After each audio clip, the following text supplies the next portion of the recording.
These scientific theories were not fixed and final at the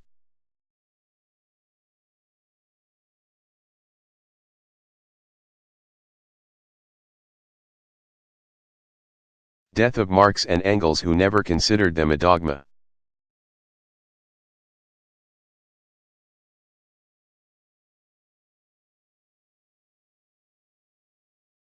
Like all sciences, they have expanded and have been modified by subsequent developments.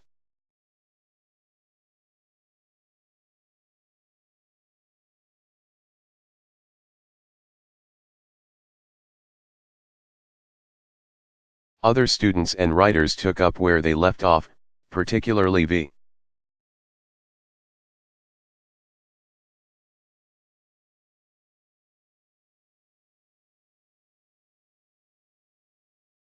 I. Lenin, a giant intellect and a great man who suffered exile and imprisonment under the Russian Tsar.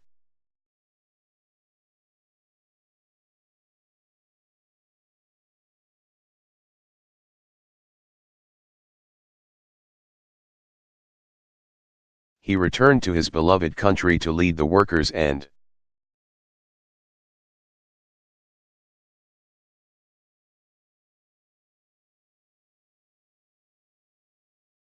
peasants to free themselves from Tsarist tyranny and exploitation.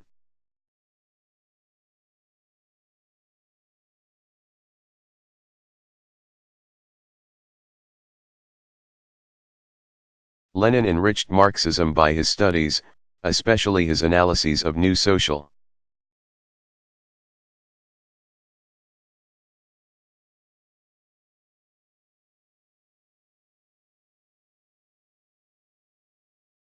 conditions brought about by the rise of imperialism and the advent of socialism.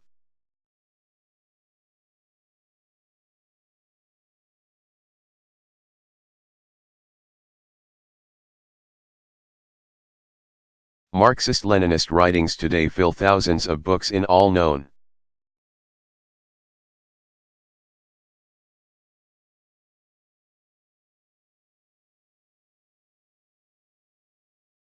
languages and would more than fill this courtroom from floor to ceiling.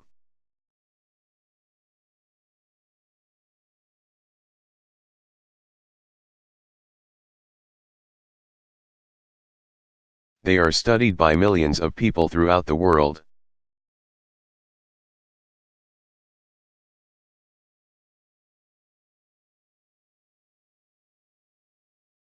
But we will prove to you that these great beacon lights are not blueprints, are not hard and fast directives, but are only a guide.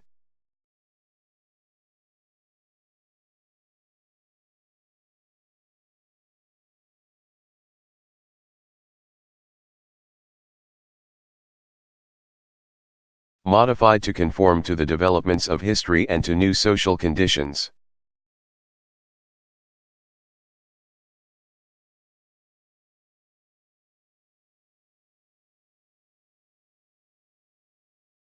Programs, immediate programs are their application.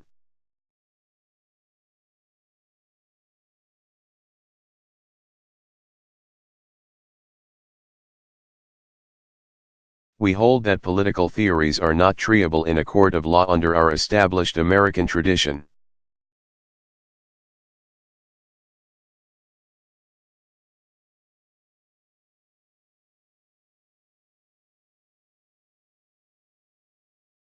No jury's verdict can decide their merit.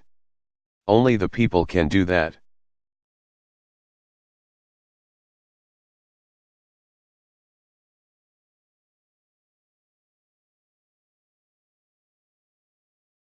We have believed that under the Bill of Rights we have a right to advocate our views.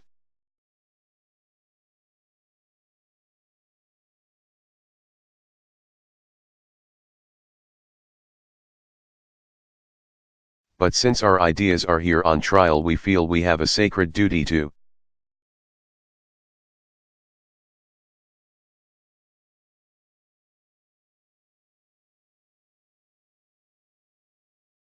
ourselves and to our party to adequately defend them from any slander or distortion.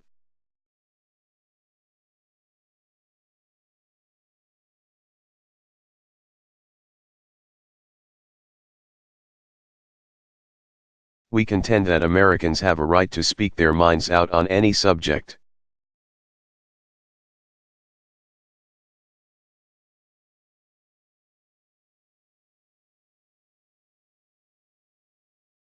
We communists have a right to defend socialism or the evolution of the capitalist.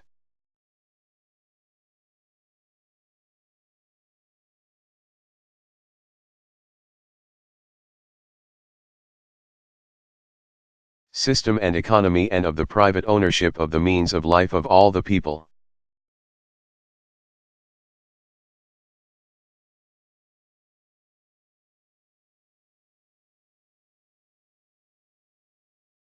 We will prove that such a change can and will be achieved.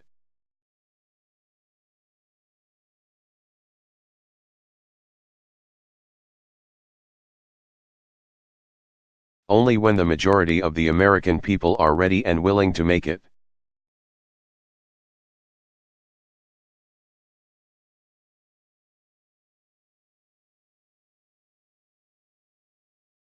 And that the Communist Party does not advocate force and violence to effect such a change.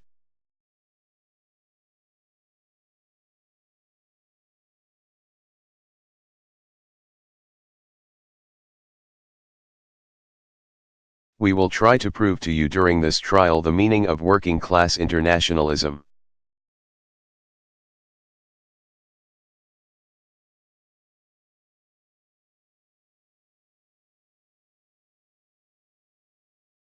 Which the government will use to bolster up their theory of foreign agent.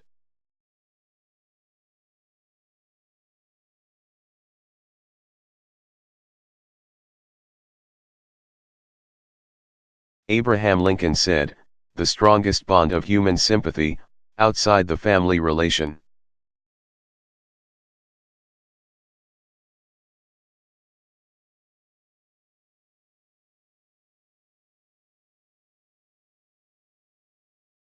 Should be one uniting all working people of all nations and tongues, and kindred.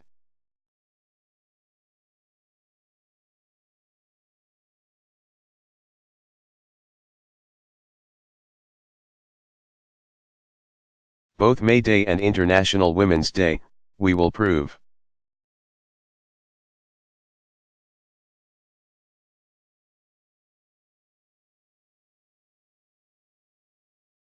Had their origin here in the United States even though they are now celebrated internationally.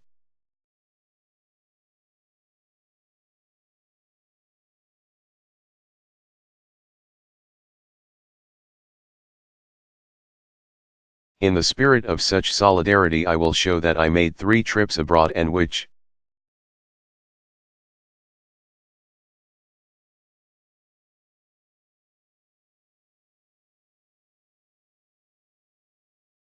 except for visits to Canada, were my first outside the U.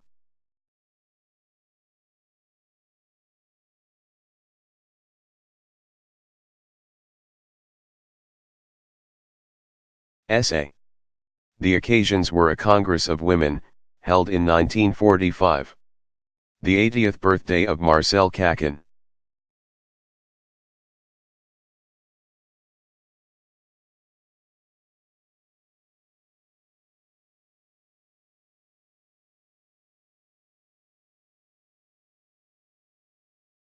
Editor of the Communist daily paper of Paris, El Humanite, in 1949, and to cover the convention of the French Communist Party in 1950.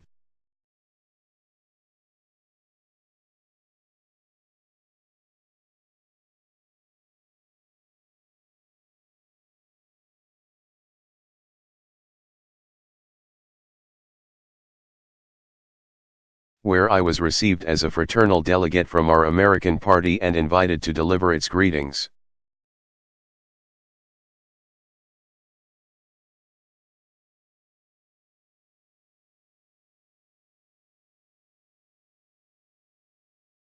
On this last trip I visited London over a weekend.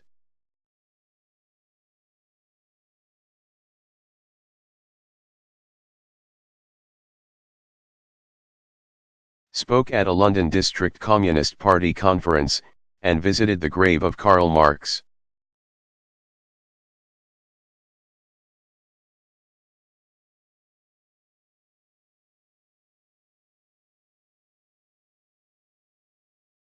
You will undoubtedly hear evidence form the government of my first trip to Europe.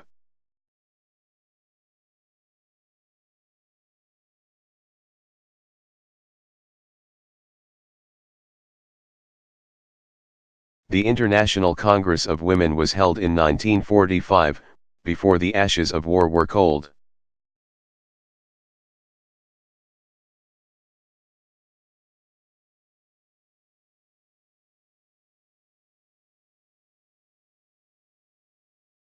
Women participated from all the Allied countries, the Soviet Union, England, France, Italy, Hungary, and others.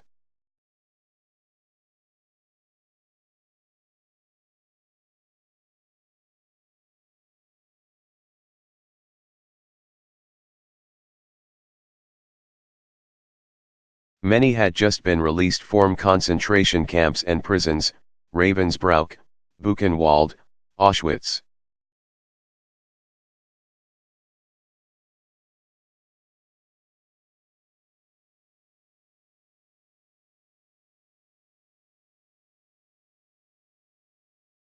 We met women there who had been in the Soviet Army Air Force, who had been in charge of railroads.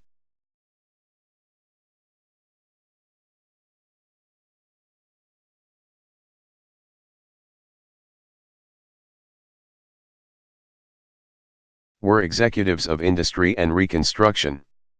Women who came from a socialist country.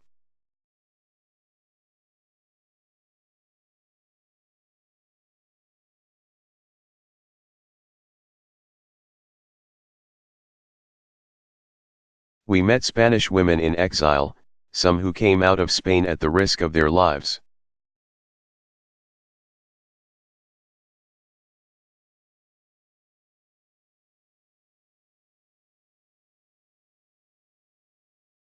This Congress held in Paris, without heat, with flickering lights, with sparse food supplies.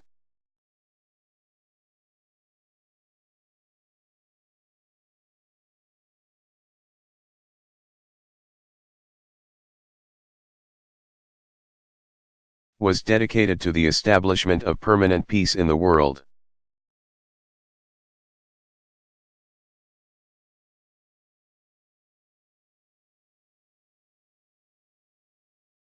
The welfare of children, to the rights of women, all so ruthlessly destroyed by the Nazis.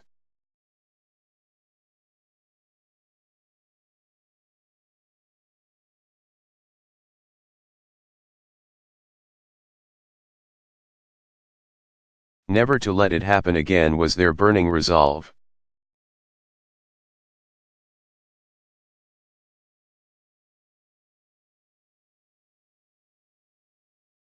Our American delegation was amazed that they were so fearful that fascism.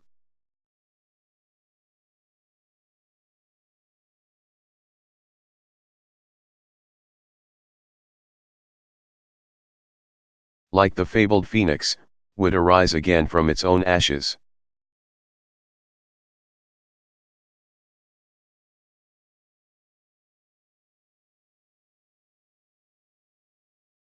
On our home voyage via an army transport carrying over 5,000 returning G.I.S.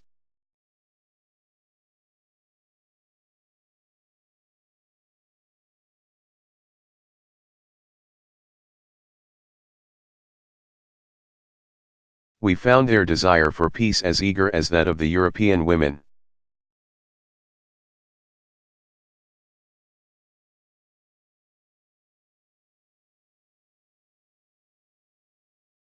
We will prove here that our work on behalf of peace is identical with the hopes and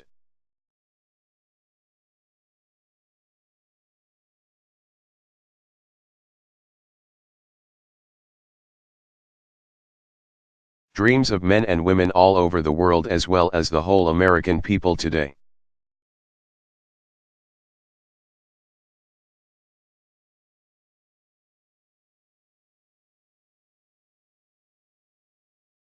I wrote a series of 28 articles on these trips.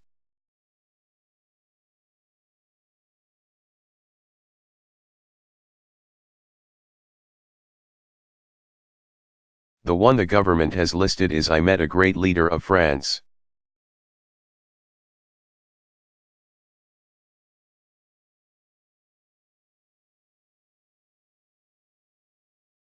Published February 3, 1946, in The Worker and referring to a member and vice president of the French Assembly.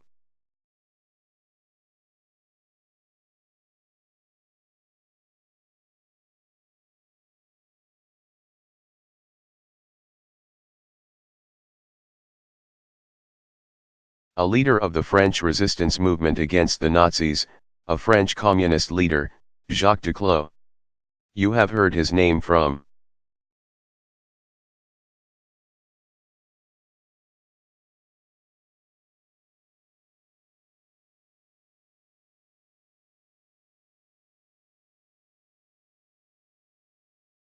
Mr. Lane. You will hear a great deal about this French communist who had written an article in a French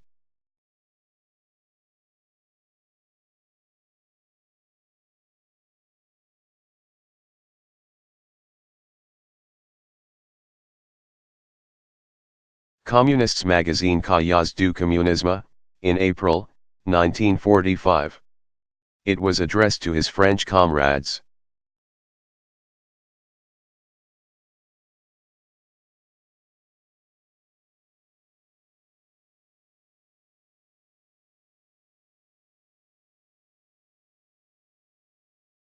We will prove that they had reconstructed their party officially on its emergence from underground and were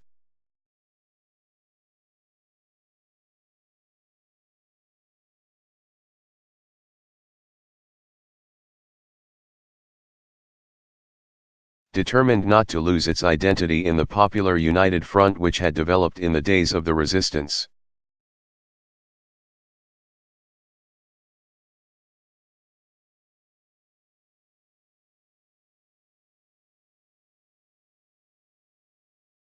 While cooperating to the fullest for the re-establishment of the French Republic.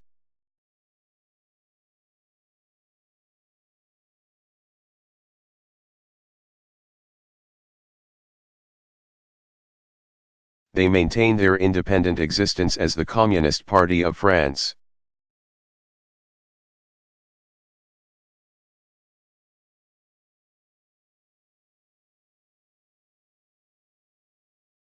We will prove that he used as an example of the wrong way to work, the dissolution of the American Communist Party.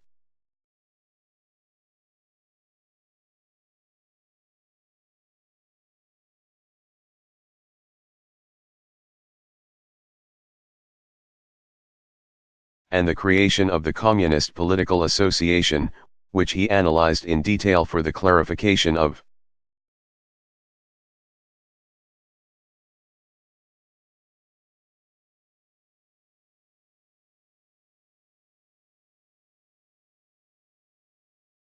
his French readers to counteract certain suggestions for liquidation, which had been circulated there in France.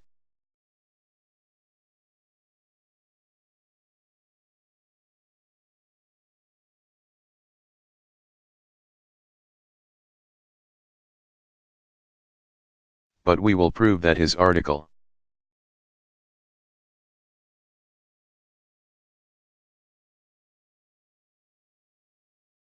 while it was a sharp criticism of the American party, was not a directive nor an order.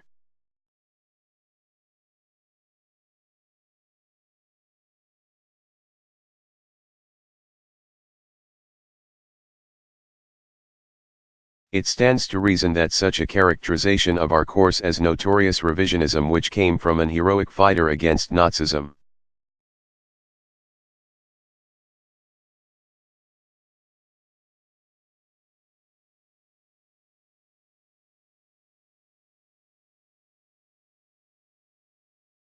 and a communist of world renown,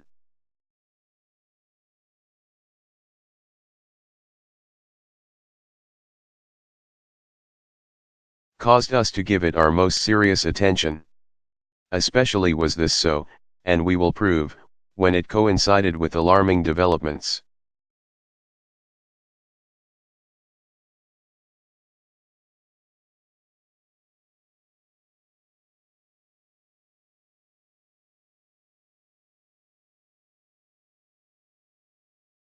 Within our own country which convinced us that the capitalist leopard had not changed its spots during the war.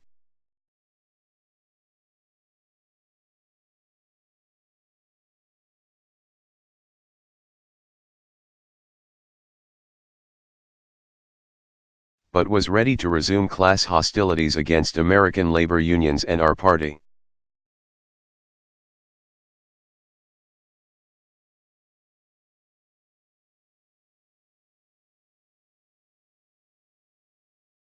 We will prove to you that a revaluation of our thinking and actions had already begun in our party leadership.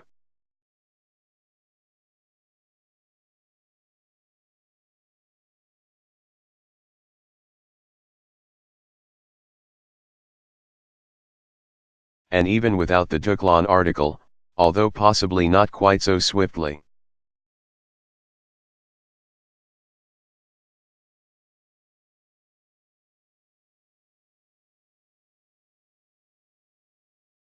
We would have reconstituted our party, which had existed since 1919.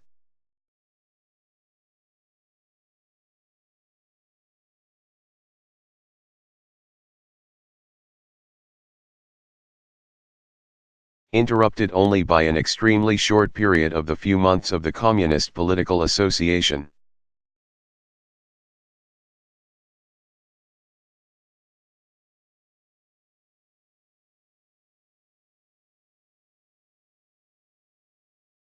We feel that we have a right to call upon the government to explain in the course of their accusations why.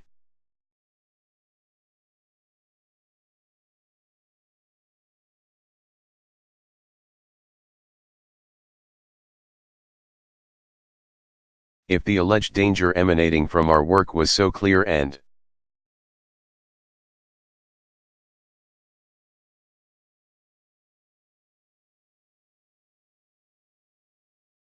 present that the Smith Act was needed in 1940, why wasn't it used against our leadership until 1948, or against us?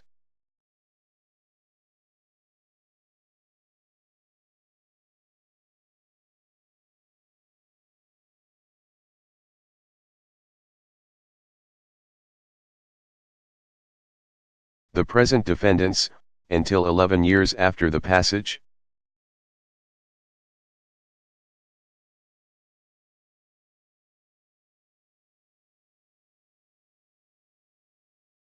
We will prove that socialism was not on the agenda of the 1940 American political campaign.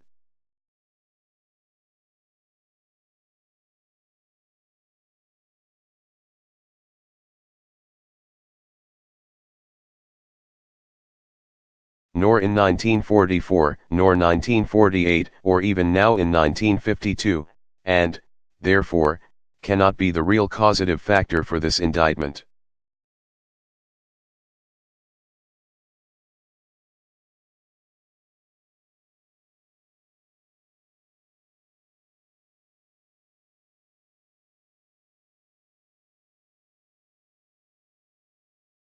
We have publicly advocated socialism as our ultimate goal.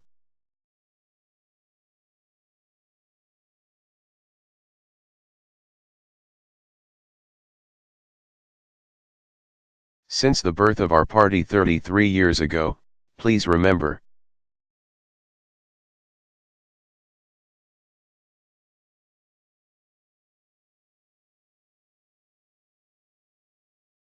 Nor is the charge of force and violence a newly discovered issue.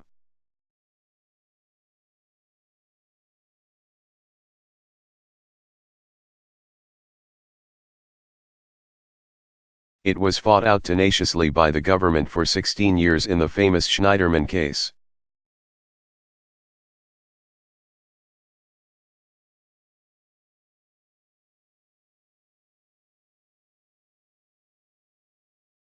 Which began in 1927, and which they lost before the Supreme Court in 1943.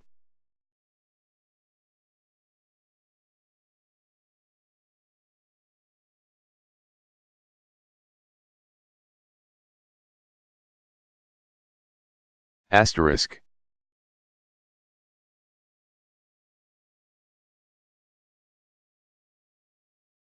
Three years after the Smith Act was passed.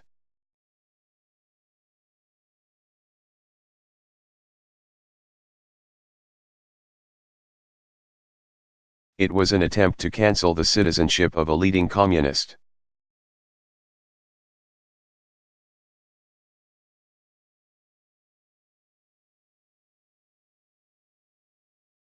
If our party needed reassurance of its legal rights, we felt it was certainly given by this decision.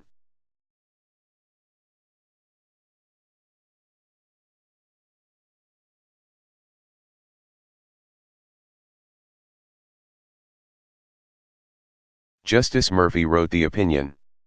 I will quote to you a portion of it.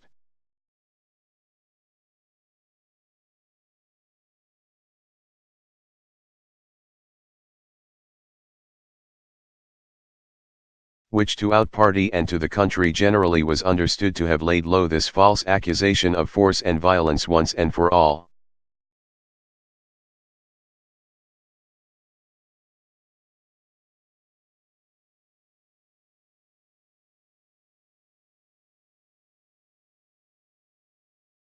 And to have reaffirmed our right to advocate our political views.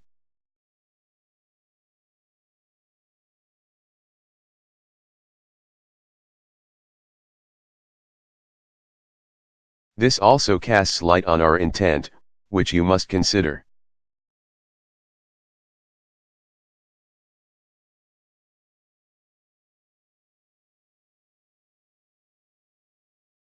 The Supreme Court had before them 4 of the books produced here. The quote is as follows.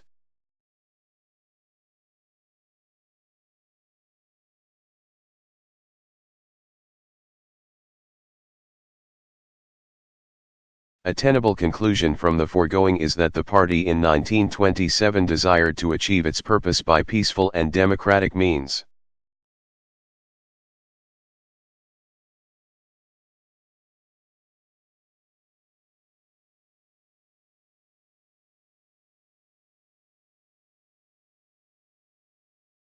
And as a theoretical matter justified the use of force and violence only as a method of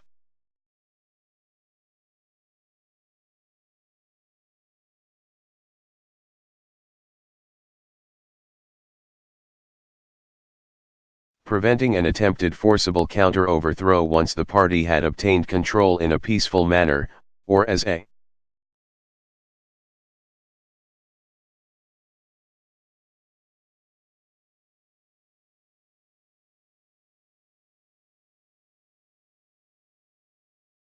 method of last resort to enforce the majority will if at some indefinite future time.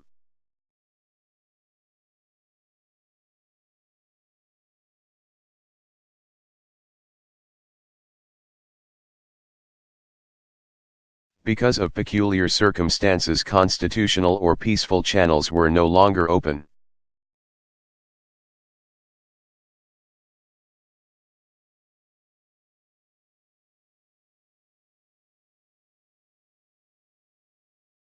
That is the close of Justice Murphy's quote.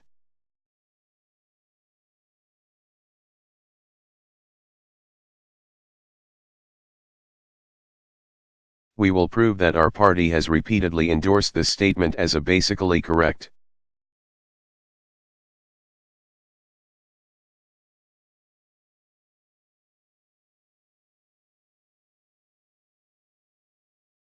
Though incomplete, statement of our party's policy in the matter of force and violence, and William Z.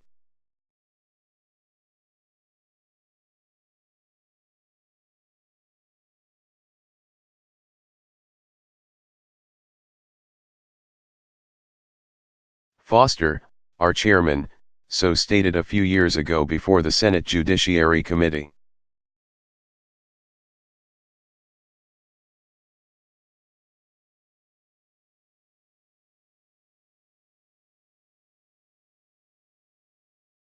It is our contention that neither of these issues, neither socialism nor the charge of force and violence,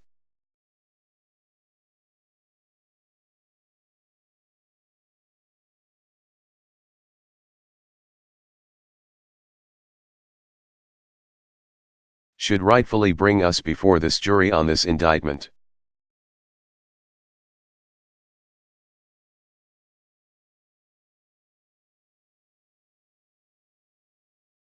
They becloud the real issues which we believe are to be found primarily in our day-to-day activities.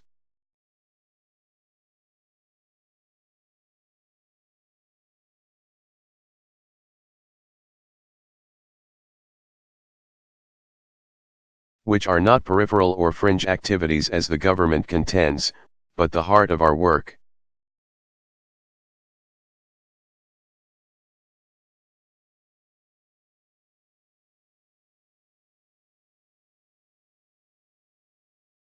To fight against fascist tendencies in our country and to